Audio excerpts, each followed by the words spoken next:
Alright, so last time, everybody, we left off getting into Sinner's Rise, but since this area is really complicated, we're actually going to go back a bit. And I have no idea what episode this is at this point. These things are kind of out of order in my head right now. But I'm Woody, once again, with the Crypt Play. This is Kai. How you doing, Kai? I'm doing pretty good. Happy to be here again. So, we have Sinner's Rise, but then we're also going to cover the single-player areas right now for Belfry Luna, which I guess more specifically is the Gargoyle fight and the area immediately after it.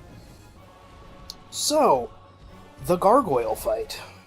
Yes, I think it's an interesting, I guess, homage, that H is silent, homage to Dark Souls 1, but it's handled differently.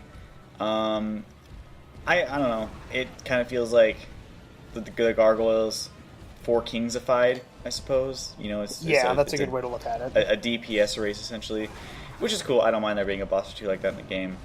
But the Gargoyle arena in Dark Souls 2, not as interesting. The Gargoyles themselves, obviously not as interesting because they're retreads of an existing boss fight from the first game. And they're pretty much just that boss fight's model, only with a stone rock texture on them.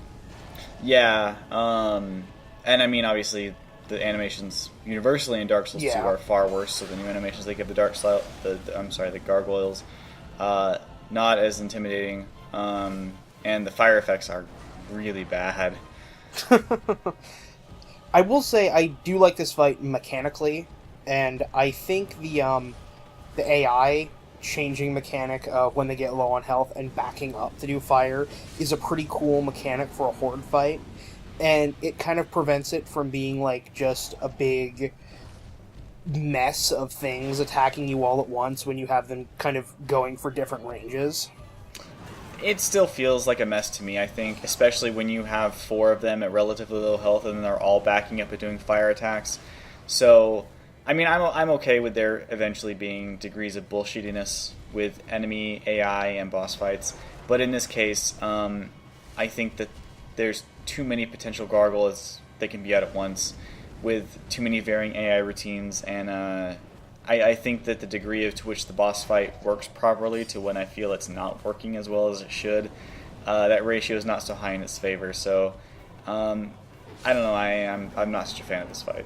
I actually like this fight quite a bit. I think just from, like I said, it's fun to fight this boss. Like, obviously, I wish it would be new assets, and that they probably could have done a couple of things better. But that, I don't know. I like the mechanics of it, and I have sort of I don't know what you'd call the opposite of a pet peeve, but I really love bosses that have the opposite AI mechanic of, like, because most bosses, when they get low on health, they get more powerful, and I really like the idea of bosses actually getting less powerful the more health they lose. Sif being a good example of that, and I don't know if you'd call the fire less powerful, but I just really like that as a mechanic, and I want to see it come back some more. It is kind of cool. I like that there is a degree of self-preservation depicted with these enemies. It kind of lends a nice degree of personality to them. But I think that the area is awfully cramped for how many gargoyles you could potentially be fighting at once. And it's cramped in the weird way where there's a lot of stuff you can kind of get hung up on in the arena, which is, like, I think that's probably been the biggest cause of me dying in this fight, is like, oh no, it's the one random outcropping that a gargoyle was standing on at one point, and I got hung up just enough to get gang stabbed to death. And also, I think that there are more gargoyle outcrops on the edges of the rooftops than the boss fight arena in Dark Souls 1, and the area is much darker. Yeah, I don't really like the visual flair of this fight, and it obviously is a callback to the original Dark Souls, but I don't really think it works very well as one. But partly because this fight, like, I don't even know why this fight is here, like, in terms of lore, because you've already rang the bell at this point, which is supposedly what these guys are supposed to be guarding, I think, because they're a part of the Bell Covenant. They are? I never thought of it. I kind of made that association because it's like the bell tower and everything. It's just kind of like, it feels like this is like a boss that is here because there was a boss that was supposed to be here, as opposed to something like Lost Sinner, where it's like, this feels lore appropriate. Well, I don't know. Souls games will always have a lot of bosses just for the sake of having bosses, which is fine. I don't think the gargoyles are there for any very specific reason in the first game, but I didn't think of them as being bell keepers. But I don't know. I think it works.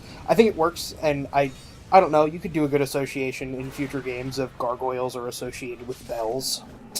Oh yeah, they're definitely associated with the bells. I didn't think of them as having a particular appreciation for. I don't know. I just thought there's a monster that goes here. Let's make it a gargoyle. Gargoyles are cool. Hey, people like that gargoyle fight in the last game. Let's do it again in a similar set. And then, speaking of kind of weirdly homage areas, the area immediately after that, like, is the yes, the Capra Demon Redux room. Right. Yeah.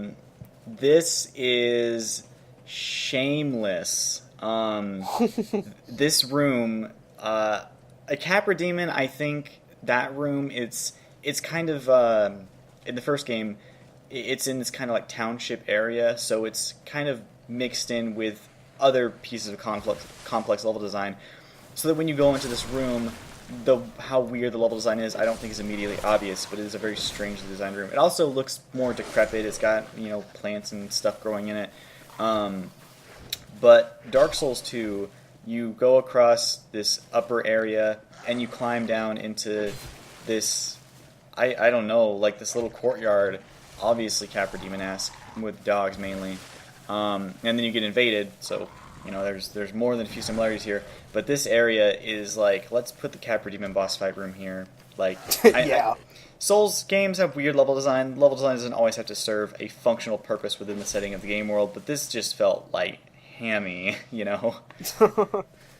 And because I guess in my comment relating to the Belfry Luna is, it feels like this area doesn't really feel connected very well. Because, like, I don't get why you have to go up and ring the bell in Belfry Luna to open a door to fight gargoyles so that you can go to the Capra Demon Redux room and fight a bunch of dogs and an invader, and then the key is lying on the ground that you want for a different part of the area.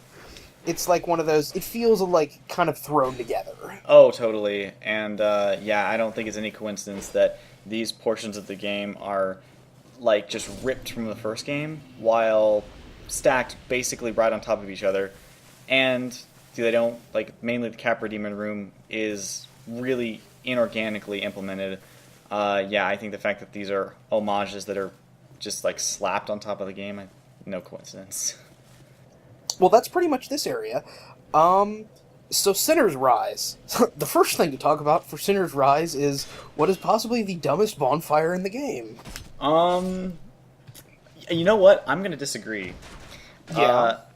Because this bonfire, I think, serves a practical purpose, even if it is oddly... I will rephrase that, because now that I have said that in my head, I am thinking of several bonfires that are dumber than this. Right. Yeah. I think that if I had to pick a dumb bonfire, I would say probably the one that you drop down into from the Sentinel Ruin room in Castle Drain Lake. It's like, bonfire, walk 10 feet, drop down. Another bonfire, like, the only reason that's there is so that you can warp out. What a waste. I would probably say the couple at the top of my list are the bonfire in the middle of Huntsman's Copse that's utterly useless, because at the same time you can access it, you can unlock the shortcut to the bonfire previous to that. Right. So you can literally run between them in like 20 seconds. I just had a eureka moment. This is probably going to sound really stupid, and I can't believe this didn't occur to me just now, considering I think about this mechanic all the time. I think the reason why there's so many bonfires and so many poorly placed ones is probably to benefit the ascetic mechanic, so that you can specifically... because it's the bonfire under the bridge in Huntsman's Copse is used to refresh the arena. I think... Well, now I'm not sure, because Undead Purgatory might be the bonfire in Undead Purgatory. Yeah, I don't know. Like, I don't know exactly... I haven't studied exactly what bonfires refresh what bosses and areas and things. But, man, now I have like less of a burning hatred for having so many bonfires. I think there could Well, still be less, but I would say it's kind of. I would say that's a hollow excuse for some of them because I have. That's. I guess that's a topic we can talk about at some later time. But a lot of the bonfire placement in this game is kind of questionable. Absolutely. The Sinner's Rise is kind of questionable because it immediately spawns you next to 3 enemies who attack you as soon as you move. Right. But I don't necessarily think that's such a big deal because I think as long as you're resting at it, they won't attack you. I don't think it's really that different from like. Getting up from the bonfire in Undead Burg, and as soon as you walk outside, you get shot with arrows. I know. I personally, a lot of people complain about the Salt Fort bonfire. I wasn't particularly bothered by it, so. It's one of those, I don't really know the point of stalking 3 enemies to the bonfire. It doesn't really... For me, it adds only annoyance. And it's one of those things, like, there's a lot of problems in these games that, like, you can deal with. Like, obviously, these really aren't high-level enemies or anything. They're not hard to deal with. Mm-hmm. But I would rather not have to deal with this, and I don't really see the purpose for it being here anyway. So it probably shouldn't have been. Right, yeah, it shouldn't have been, but I think it's a pretty minor thing. At least I never felt very bothered by it. But Sinner's Rise, I think it was, when I first played the game, it was my first introduction, and I think it's a very good example for how good this game is about setting up a boss fight arena, usually with a really long, dramatic hallway, but I think that Sinner's Rise is a really good example of that. It definitely nails that aspect of it. The level design's pretty simple. It does have a good lead up to the boss fight door. I don't really have problems with it. It's just one of those, there's not necessarily a lot here. And I don't necessarily think it needed to be its own area, like on the menu or on the map or anything, because it's pretty much just an extension of Lost Bastille. Well, Lost Bastille already had 5 bonfires, so unless they wanted to update the UI to accommodate 6... but I think Lost Bastille is already such a dense area. I think affording Sinner's Rise its own area is fine, and in most cases I would agree with you. I don't think Black Gulch and the Gutter need to be 2 separate areas, for example. Yeah. But, in this case, Lost Bastille, very dense, detailed area. I think Sinner's Rise, even though it's more simplistic, is afforded its own area, especially because of the character that it is holding, the Sinner herself. So, speaking of the Sinner, I will be interested to hear what you think of the Sinner, because I am fairly opinionated on this boss. I loved this boss pre-patch. I played it before Street Date, so I don't know exactly when they patched her down. But at this point in the game, I still wasn't fully certain exactly how summoning worked. And the servers weren't up, so I couldn't summon other people. So I wouldn't see signs very often. And since the kind of, hollow human-esque was blurred a little bit with your deteriorating health bar and your kind of overly, hollowing appearance over time, and you could be invaded while you're hollow anyway, I didn't know if you had to be fully human to summon someone, so I tried this boss fight, and bear in mind, I completely ignored Huntsman's Copse, and I didn't go to the Shaded Forest. After I had done the Flexile Sentry, I just went straight to Sinner's Rise through Lost Bastille. I even forgot to fight the Pursuer, and I was probably level, 40 or 50-ish. This boss was probably the hardest boss I fought in a Souls game, when I initially fought her. She was so difficult for me. She definitely took me the most amount of attempts of any boss fight. Probably 15 to beat her, I'd say. Well, yeah. I get to feel good about Ruin Sentinels now, because I think I beat this boss on my second try. So. Yeah. I was also not yet comfortable with dodging in Dark Souls 2 yet, so I was just tanking her hits, which was a mistake. So I was just taking lots of damage by blocking her hits, and she was eating my stamina, and that was the fight that really taught me to properly manage my stamina, which is so much more important than Dark Souls 1, I think. When I finally did go human and summon Lucatiel for the fight, I did manage to beat her, but Lucatiel still died a third of the way through the fight. As she does with most of the times that you summon her. Right, and again, pre-patch, Lucatiel wasn't buffed like she is now, and I don't know exactly involving the patch, what they changed with the Sinner, but when I fought her on PC, the like the I mean, obviously I was more skilled at the time, but I felt like a night and day difference. I was like, man, this boss was really easy, and she, even when I summoned Lucatiel for her, she still gave me a rough time, and I was on the edge of my seat. This boss, when I said I'm opinionated about this boss, I am quite disappointed with this fight. Oh. Because I don't really feel like it offers very much. Because going into it, this fight, I went in like, it's a cool arena. I really like the arena. It's probably one of my favorite boss arenas in the series. But the boss herself is just, I cannot shake that she is Artorias from Artorias of the Abyss, but like less interesting in every way. I would disagree. I think that she has a pattern that is tougher to deal with. Artorias, I felt, cool boss fight, but like super simplistic. And I think that the Lost Sinner, at least pre-patch, was significantly more lethal than he was. Also, she gets ads on New Game Plus, which elevates that boss to a whole nother tier, which I loved. I'm iffy on considering like the ads a good thing. It's like, again, it's one of those things, I find it more annoying than I find it challenging. It's like, oh, I have to deal with this. But like I said, I think this feels too much like Artorias, and it doesn't really feel like it does enough different from things that we've seen before. And given sort of the lore behind this boss and the location of this boss, I feel like they could have done so much more with this concept and made this a lot cooler than they did. And, like, if she actually used pyromancy or something, because not a lot of bosses are actually magically inclined, that would have been great. But it's another boss with a big sword. And for me, this was kind of like the most disappointing example of the boss with a big sword. I suppose. I still thought she felt distinct. And I love her moveset. And she has a really neat mechanic where the fights, like difficulty of the fight can vary. In terms of lock-on, if you light up the room or not. I thought that was cool. I've still never done that, actually. Fought the boss in the dark? No, I've always fought her in the dark. I've never actually lit up the room. It's her moveset changes slightly.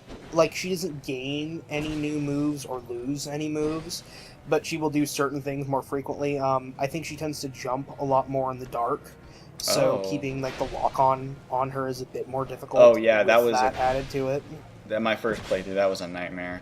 But because my first playthrough going through this area, and I guess this might color my experiences too, is that I was playing as a pretty big tanky knight the first time going through with my halberd, and I had my 100% physical blocking shield, and I had my halberd, and this fight is, as you said, it's kind of a challenge in stamina management, and I feel like if you have a good shield, you've pretty much won this, at least going in, and there's been several times that I've been, like, tried to clear out Sinner's Rise and said, okay, I guess I'll just try to fight Sinner and see if I'll kill her, maybe I'll die, whatever, and I'll go and do that thinking I'm just going to die and respawn and have to come back, and I do it kind of effortlessly, and it's one of those, I don't know, I just don't think there's enough going on here.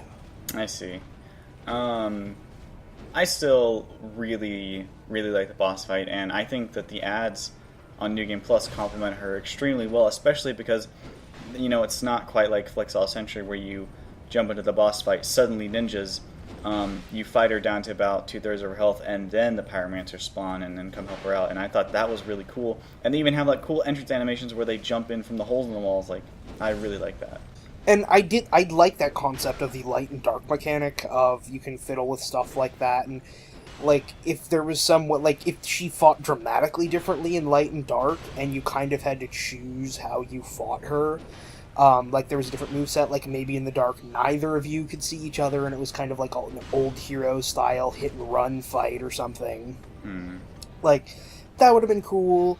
Or like maybe the bug only enters her eyeball if you turn on the lights or something because it gets scared or something like that. But I just feel like I wanted something more out of this than big woman with sword, which I guess her being big woman with sword is different than big dude with sword, so That's true, yeah. And then I guess the other issue I have with the whole key mechanic of this fight is that, because you said you always fought her in the dark, but the key mechanic for this fight is kind of like, I think it's supposed to be sort of like a risk versus reward thing of like, oh, you can go get a key, but that's like its own hard area. Unless you want the fight to be harder, there's really no reason not to go get the key. It's like there's no real risk to doing it, especially since this being a Souls game, you go and kill a fairly powerful boss and get a whole bunch more souls and level up a whole bunch more. Yeah, I think it's also just matter of fact, how much you know about the game going in, because... Well, yeah, and admittedly, yeah, you also not knowing that the key is there, right, too. exactly, which I didn't know, so, at least not until further in my playthrough. But yeah, I like the boss fight. I think thematically she's cool. I think that my perception is also colored just because I had such an intense time with her my first playthrough. And that really like makes me appreciate her as a boss, even though every subsequent fight, except for my New Game Plus fight against her, has been pretty quick. My fight against her initially was pretty much block, back off, attack once, let stamina regen, repeat until dead. And it was just one of the most rote Dark Souls encounters that I think I can remember. Like, there's probably other stuff that's definitely worse than that, but it's one of those, like, this boss being one of the primordial souls and being really hyped up and having such cool stuff around it, maybe that made it a little more disappointing in my mind, but... Yeah, I think even with the boss's simplicity, I think the fact that I just had such a rough time with her still kind of makes me... She has a special place in my heart, I guess I would say, because she kicked my ass so many times. Alright, and speaking of, this is one of the primordial bonfires, and it's like the first... obviously it's not the first, because there really isn't a first primordial bonfire, but it's sort of the first one in the game I think a lot of people will come to, because I think this area is kind of naturally the first one a lot of players get shuffled into. It's the easiest one to find, at the very least. Yeah, for sure. That's exactly how I found it. And I read the strat guide after I finally beat the boss, and it's like, by the way, once you get to the Salt Forts, go somewhere else, because this boss is way too hard to fight right now. You want to come do this, like, further into the game. I'm like, oh, well, okay, I wish I would have known that before.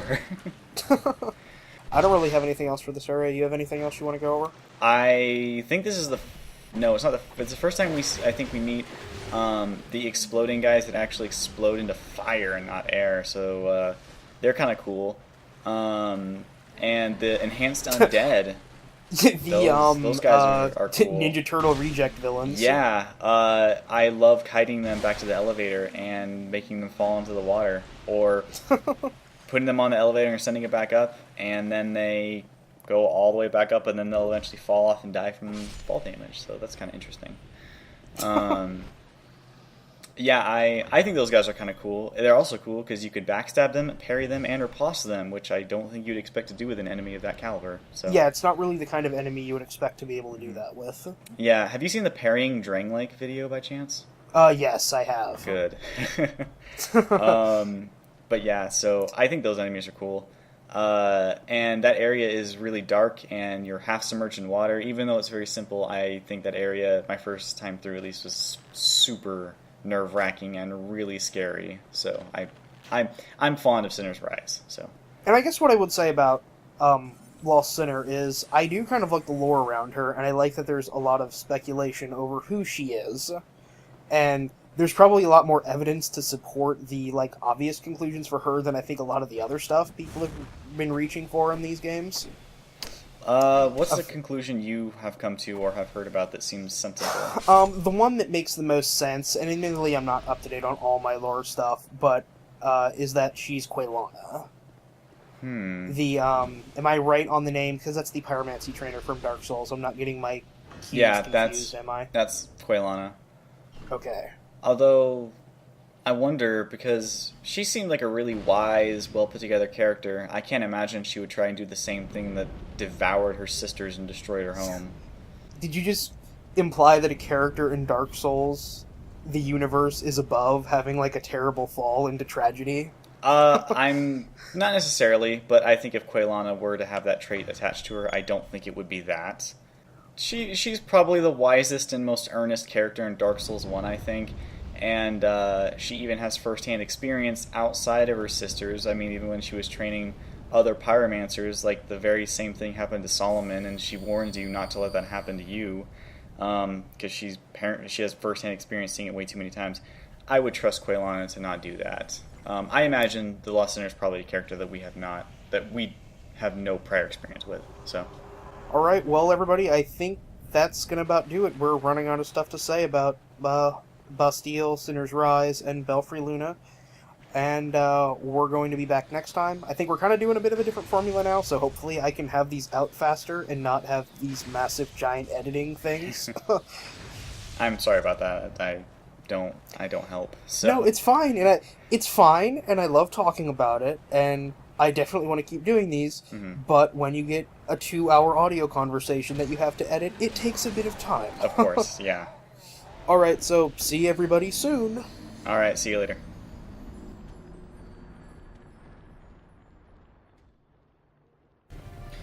It's kind of like, I know I can exploit the AI on most of the enemies in this game, but that's not the fun way to do it. The fun way is to have, like, a knockdown, drag-out fight, and it's like kind of like trade hits and be careful and stuff, and when these enemies just have lots of poise and don't really get stunned, it's just, I have a lot less fun with it.